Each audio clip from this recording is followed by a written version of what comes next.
పోలీసులంటే కఠినత్వంతో ఉంటారని అనుకుంటారు, కానీ మానవత్వంతో వ్యవహరించేది వాళ్లే. ఏలూరులో జరిగిన సంఘటనగా నాకు గుర్తుంది. ఒక మధ్యతరగతి మహిళ దివ్యాంగురైన తన కూతుర్ని రోజు స్కూల్లో డ్రాప్ చేసి రావడం కోసం కష్టపడి ఒక బైక్ కొనుక్కుంది. కానీ ఎవరో ఆ బైక్ దొంగతనం చేశారు. దీంతో బిడ్డను స్కూలుకు పంపలేక ఆ తల్లి ఎంతో ఆవేదన చెందింది. ఏలూరు పోలీసులు కష్టపడి ఆ దొంగను పట్టుకుని బైక్ తిరిగి ఆమెకి ఇచ్చారు. అప్పుడు ఆ తల్లి ఆనందం చూడాలి.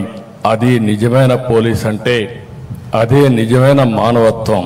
మొన్న విజయవాడలో పేద పిల్లలు చెప్పులు లేకుండా వెళుతుంటే అక్కడ చూసిన Penamaluru police station head constable Venkataratnam గారు పిల్లలకు అక్కడికక్కడే చెప్పులు కొనిపెట్టి పంపారు. నేను చెప్పేటి మాత్రం కొన్ని ఉదాహరణలే. ఇలా ప్రతి జిల్లాలో ప్రతి స్టేషన్లో ప్రజల ఆస్తులు కాపాడాలని తపన పడే సిబ్బంది ఉన్నారు. మానవత్వంతో స్పందించే పోలీస్ అధికారులు కూడా ఉన్నారు.